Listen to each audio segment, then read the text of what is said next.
que começou como um movimento isolado no Golfo de Omã, já não é mais isolado e pode escalar rápido. Tudo começou com um ataque sem aviso, drones iranianos avançando contra navios militares dos Estados Unidos, direto, preciso, intencional. Isso não foi erro, foi resposta. Resposta à apreensão de um navio iraniano, o cargueiro Tuska. E junto com o ataque veio também o recado, sem rodeio. O Irã chamou de agressão, violação de soberania e deixou claro: qualquer novo movimento vai ter resposta na mesma intensidade ou mais. Isso muda o jogo, porque quando um dos lados para de recuar, o conflito sobe de nível e o Irã deixou isso explícito: não vai recuar. De outro lado, os Estados Unidos confirmam. Interceptaram o navio. O Tuska estava no Golfo de Omã, a caminho de Bandar Abbas, e foi parado. Mas isso não foi só uma interceptação, foi o gatilho. A partir daqui, tudo acelera. Cada ação gera reação, e cada reação vem mais forte, mais rápida, com menos espaço para voltar atrás. E então vem a decisão mais pesada. O Irã abandonou as negociações, sem segunda rodada, sem conversa, saiu. E na prática, a diplomacia foi travada. Segundo eles, não existe ambiente para diálogo, pressão demais, exigências demais,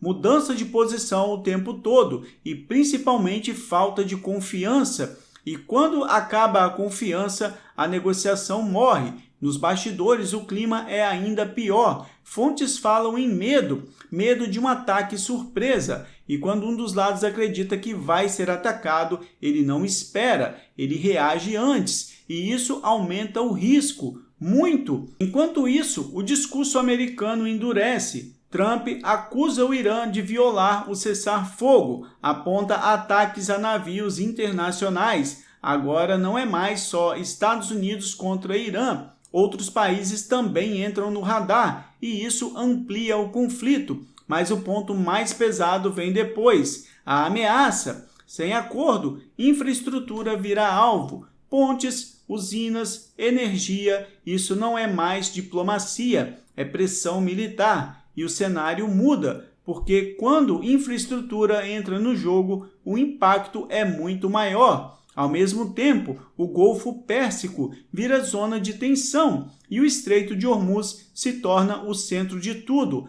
Ataques, ameaças, bloqueios, tudo ali. Quando Hormuz entra em crise, o mundo sente. Energia, comércio, transporte, nada escapa. Agora junta tudo isso e o conflito ativo, negociações travadas, pressão econômica global e decisões sendo tomadas sob tensão. Esse é o cenário mais perigoso, porque aqui o maior risco não é o plano, e sim um erro. Erro de cálculo, erro de interceptação, um movimento errado e tudo pode escalar. E aí entra um detalhe crítico. Dentro dos Estados Unidos, relatórios indicam decisões com alto grau de improviso, sem coordenação total, com forte influência pessoal. E mais, algumas falas agressivas não seriam estratégia, seriam impulsivas, pensadas para parecer imprevisível, para pressionar. Só que tem um problema: imprevisibilidade em crise é perigosa, porque aumenta o risco do erro. O erro nesse nível não é pequeno. Outro ponto chama a atenção: assessores estariam filtrando informações,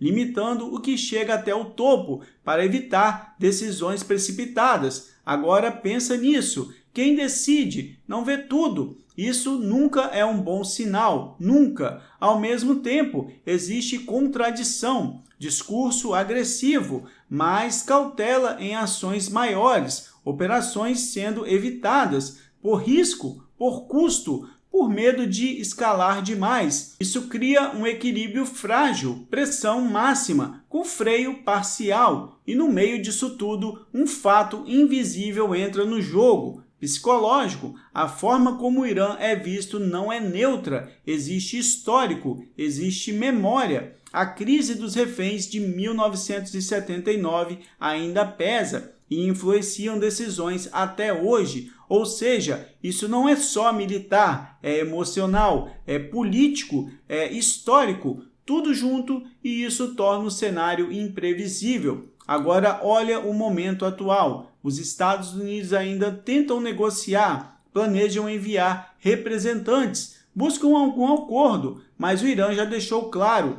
não pretende participar. E sem os dois lados não existe acordo. Mesmo assim, o discurso americano continua duplo, pressiona, mas ainda tenta negociar, escala, mas tenta evitar o pior. Isso mostra uma coisa: ninguém tem controle total da situação. E então entra outro fator, Israel, e a mensagem é direta: a guerra não acabou e pode escalar a qualquer momento, sem aviso. Isso aumenta ainda mais a tensão, porque adicionar outro jogador, outro interesse, outra pressão, e a crise começa a se espalhar. Sai do militar, vai para o diplomático, para o político. Outros países entram, outras tensões surgem e o cenário fica mais complexo. Mas no meio de tudo isso, um ponto permanece: o Irã não recua, não negocia, mantém posição firme, e isso mantém tudo aberto, instável, imprevisível. Agora a pergunta é simples: isso desacelera ou escala ainda mais? Porque uma coisa já ficou clara: esse conflito saiu do controle confortável e entrou numa zona perigosa, onde qualquer decisão pode mudar tudo. E quando esse tipo de cenário aparece, a história costuma seguir um padrão. As coisas não explodem do nada, elas escalam, passo a passo, erro após erro, até que alguém cruza uma linha. E quando essa linha é cruzada, não tem volta fácil. Por isso, o que você está vendo agora não é só mais uma crise, é um ponto de tensão real. E o próximo movimento pode ser o mais importante de todos.